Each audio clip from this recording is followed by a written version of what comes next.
He's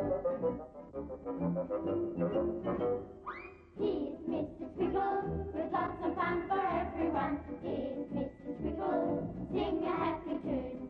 You can see we're as happy as can be. Mr Squiggle, the man from the moon. This is a picture of a teddy bear who has already sent in 7 squiggles and is now sitting in front of the TV set waiting to see the 8th squiggle turned into a picture of a teddy bear who has already sent in 7 squiggles and is now sitting in front of the TV set. Oh, Mr Squiggle, that'll do.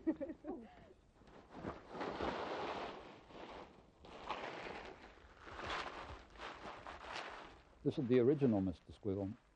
He dates from July 1959. He's the same puppet, the self-same puppet. Of course, he's had a few coats of paint and has been redressed a couple of times and touched up here and there, and his nose kept sharp.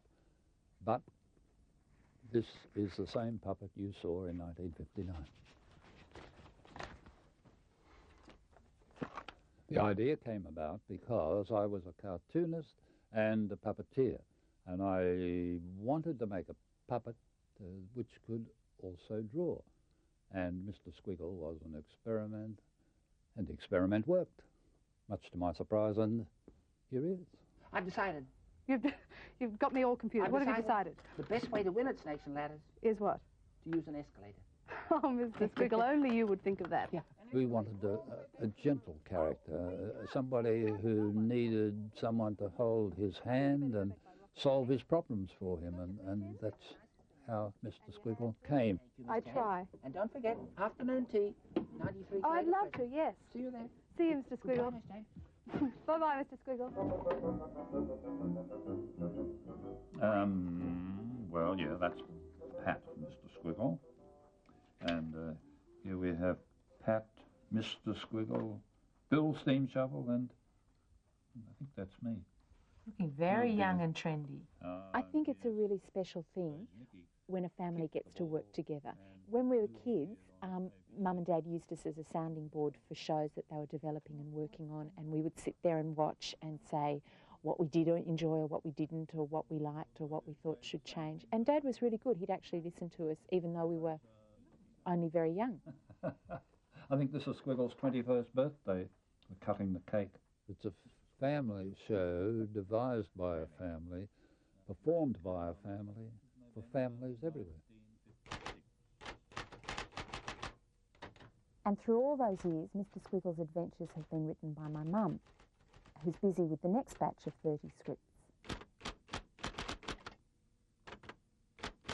Well, we're getting ready for the next series, so it's all hands to the deck and working out outlines, finding the ideas. We've never found that terribly hard. Under the shower is awfully good. I don't know why, it must be the hot water.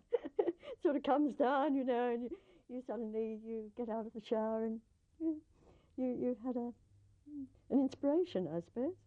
Way back in 1959, when Mr Squiggle made his very, very first trip from the moon to the Earth, he travelled by rocket. And those were the days of do-it-yourself television. We didn't have any computer graphics in those days, so this is how we did it. We built this model, and this is the way he travelled, with a puff of smoke, and here he comes. He's approaching Australia now, and we have a dissolve to the studio, and there he is.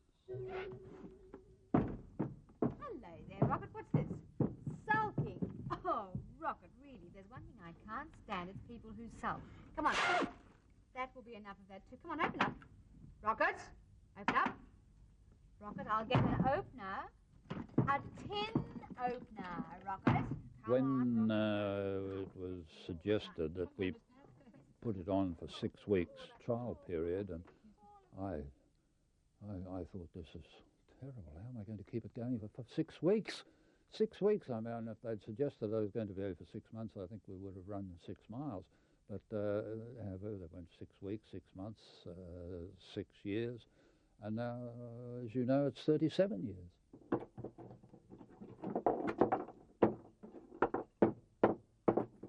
We never threw anything out. whether we finished the ice cream and it was the ice cream tin and then the plastic container. Whatever it was, Dad would collect it and put it away, because you never know when you need something like that. And so a lot of puppets, not so much Mr Squiggle, but other puppets, are made completely from odds and ends and bits and pieces that people have thrown away. And this is the way Mr Squiggle works. Hello. And then, of course, he blinks and winks at everyone, and then he smiles. Or he looks sad. And then he draws, of course, and he'll have to draw the line somewhere, and so if he has to draw a giraffe, well, he becomes a giraffe. And then he wants to see what that camera's doing. There he...